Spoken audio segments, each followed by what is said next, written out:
Hey, welcome. Have you ever stopped to think about the stories we tell about ourselves?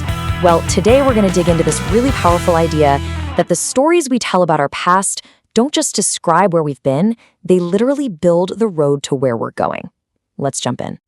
So let me start with a question that gets right to the heart of it. Is your past a prison, a life sentence you just have to serve?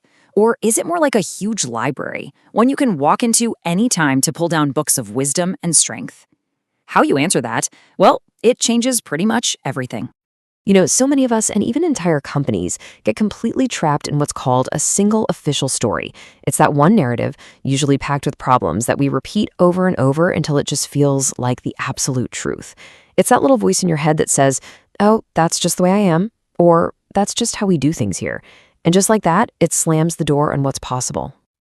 Now, what's so cool about this is that the guy who came up with this whole methodology, Dr. David Boje, he uses his own life as the #1 example.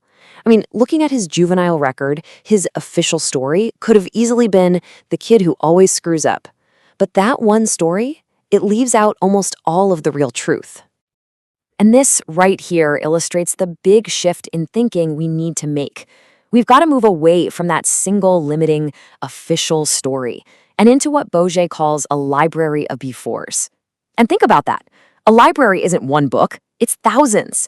It's not one history, it's many histories, all filled with different chapters and turning points that we can choose to pull from. Just look at how this works in Boje's own life. His library has so much more on the shelves than just the kid who screws up. It also holds the story of the drafted soldier, the disciplined supply sergeant, the resilient professor, and the determined cancer patient. See? Each one is a totally different before with its own set of strengths. The real power is in choosing which story you're going to lead from today. Okay, so this all sounds great, right? But how do we actually get the key to our own library? Well, that's where this framework called Growth OD comes in. It's basically a toolkit built on 5 pillars designed to help us do exactly that, to find our stories and rewrite them. And here they are, the 5 pillars. PERVIEW. Glow, Souls, Seam, and AM. Don't worry about the acronyms just yet. Together, they create a roadmap for changing not just ourselves, but our organizations too. Let's break down how they work, starting with you. All right, first things first, let's focus on the personal toolkit. The first 2 pillars, PERVIEW and Glow, are like the engine and the fuel for your own transformation. They give you the how-to and maybe more importantly, the why-to for changing your own story. PERVIEW gives us this really clear 7-step process. You start by focusing on you at your absolute best. Then you externalize the problem. You literally separate it from who you are. Next, you got to acknowledge what you were getting out of that old story before you confront what it was really costing you. But the real magic happens in step 5. You hunt through your past for what Boje calls little wow moments. You use those moments to rewrite your history, and then you share it. You make it real. And these little wow moments, or LWMs, they are so important. They're those little exceptions you've forgotten about. That one time you were brave, even though you felt scared. Or the time you succeeded when the official story said you were bound to fail. And here's the key. You don't need 100 of them. Even one single little wow moment is enough proof that your old limiting story isn't the whole truth. It's the little crack that lets all the light in. Okay, but let's be real. A new story, no matter how great it is, can't survive in an old, negative emotional environment. It needs fuel to keep going. And that is the entire point of the second pillar, Glow. And please, don't mistake this for some soft, fluffy concept. Glow is a hard-edged business strategy with real-world results. Just look at Campbell's Soup. When their CEO brought in a strategy based on care and gratitude, employee engagement went through the roof, and their stock shot up 30%, while the rest of the market was actually dropping. And that's not some weird fluke. When Chase Manhattan Bank invested in backup childcare for its employees, which is a huge act of organizational care, they saw a massive 115% return on that investment. The data is crystal clear. Care and gratitude aren't just nice, they're smart business. Okay, so we've looked at how this works for you as an individual. Now let's zoom the camera out and look at the whole system. The next 3 pillars, SOLs, SEAM, and AM, give us a powerful lens to see how these limiting stories get baked into the culture of our teams and organizations. This souls pillar kicks off with a statistic that is, frankly, staggering. We all like to think we're operating from our A game, our best, sharpest, most conscious thinking. But the reality, we're only there about 15% of the time. The other 85%, that's our B game. All our subconscious habits, our automatic biases, and our ingrained limiting beliefs running the show.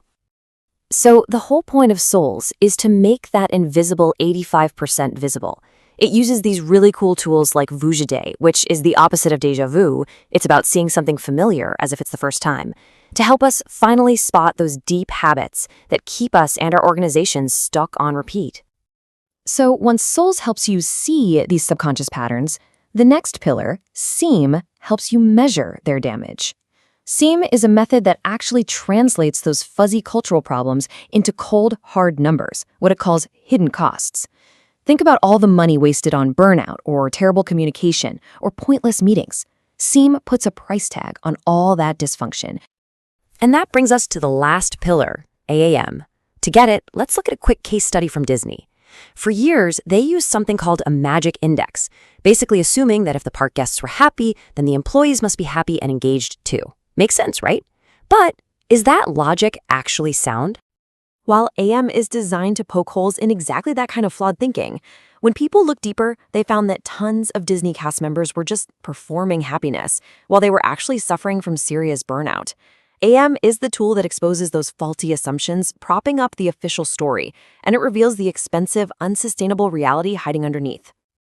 So you see how these last three pieces fit together perfectly? It all starts with Souls, which brings those individual B-game biases out of the shadows and into the light. And those individual habits, when they multiply across a whole team or company, they create the very real, very expensive hidden costs that a tool like Seem is designed to find and to measure.